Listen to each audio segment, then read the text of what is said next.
We've got a free kick after the siren for the match. It's Luke Russell. He comes in. He's 45 metres out. He's just got to get the distance. Oh, he's kicked the point.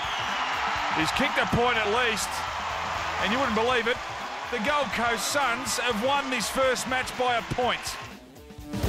Well, indeed they did. They knocked over the Hawks and they ran into a Brisbane side that was pretty ready for the contest after that. But I wonder what the coach thought of it all after the weekend. They've got their first little taste of 2013 out of the way. And Guy McKenna, the coach of the Gold Coast Suns, has been good enough to join us. Good morning to you, Guy. G'day, fellas. What were your assessments? You've had a couple of days, a day and a half to kind of assess, what you got out of it. Were you happy from a coaching perspective in terms of what the boys dished up? Overly fairly happy. The first game against Hawthorn, we obviously set out to try and slow them down as best we could and crack in. I thought the boys did that. We probably let ourselves down in the second one against Brisbane.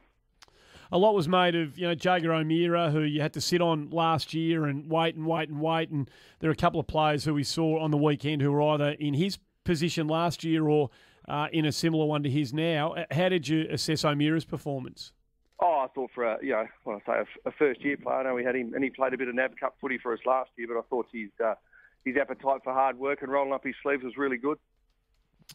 Rory Thompson, Guy, you're looking for some key position, options at both ends of the ground. I know he's played a bit of footy, 13 games in 2 years, and he had some injuries last year. He looked good to me. I don't know what expectations you've got of him internally, but what did you think of his performance on the weekend?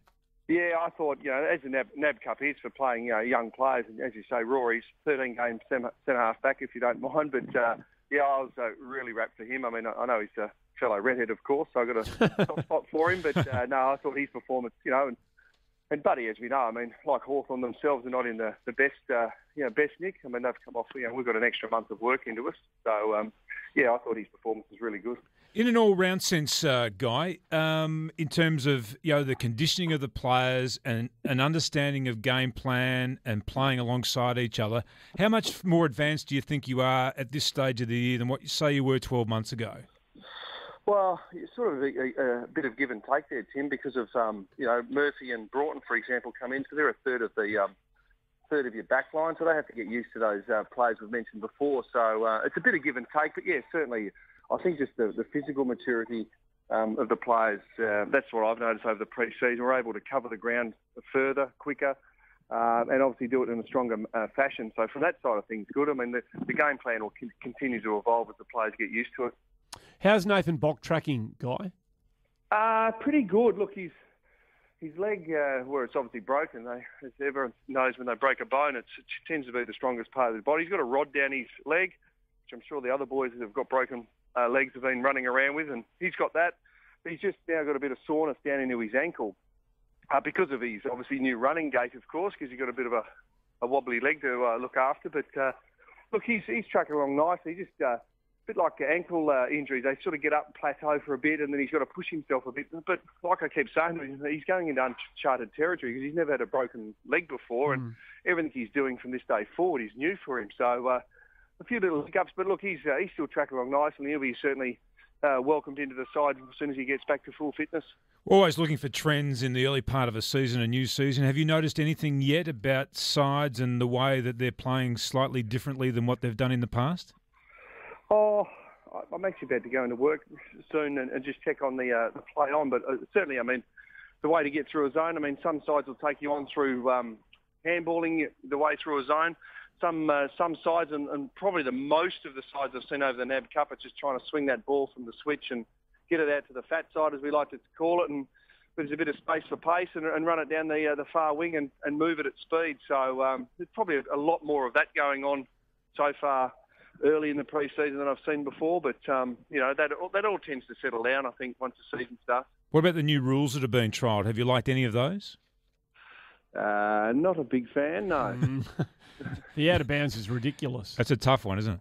Oh, yeah, it is. I can understand them doing it, but again, if we're just quicker throwing the ball up and less congestion and all that sort of stuff, I think it will be a natural attrition there. But yeah, there's a bit of I think there's a bit of greyness, if you like, because sometimes you touch it and if you walk it over. I mean, Tom Murphy, leaps for a ball, grabs it with both hands and falls across the line, trying to obviously win the football, and he gets pinged for that. Now, Christ. I mean, deliberate? I don't think it's deliberate. He's just trying to win the football. And as I said, I think all the footy purists understand what deliberately out of bounds is, and I think you do that, and you smash the ball forward and it rolls out because it bounces on its end as a football can do, and it goes sideways and goes out of bounds. I'm not sure that's deliberate either, but anyway, they're the rules. You just got to play within them.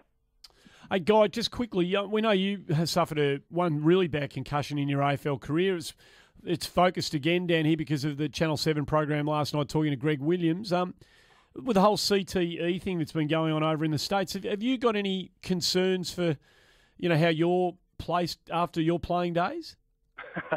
Well, I think my mother and father used to say I didn't have much sense playing, but before I moved into playing football, a little over when I finished playing football. So, look, it's one of those things. I think the medical. Even when I did get a couple of nasty ones from my career, I ended up wearing a helmet I tried it for 2 weeks, and that didn't seem to work because I got too hot under it. But look, I think the modern day, the old day doctor too. I mean, the duty of care there was always 7 days, and you do your tests and that happens, but I'm sure the brain is no different to backs, ankles, and ligaments and everything else. It takes we choose to play football. It's our choice. We put our hand up. We want to play this game and understand at the end of your career and probably post your career, there's going to be some damage done to your body. We got to accept that, and it's assuming that the medical people, which I said they're very professional people around football. I mean, they're not going to throw you out there and think they're going to cause you any long-term harm.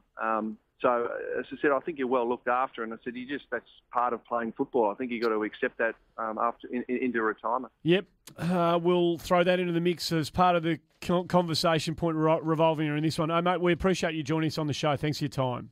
Thanks, boys. Guy McKenna, coach of the Gold Coast Suns. You can also join in becoming a Gold Coast Suns member as well, Andy. If you live in Melbourne and can't get to a game, but you still want to support the Suns, show your support wherever you are with a Suns supporter membership. From just $6 a month, you can support the Suns and get 10% off at the Suns shop. Visit goldcoastfc.com.au or call 1300 661 933.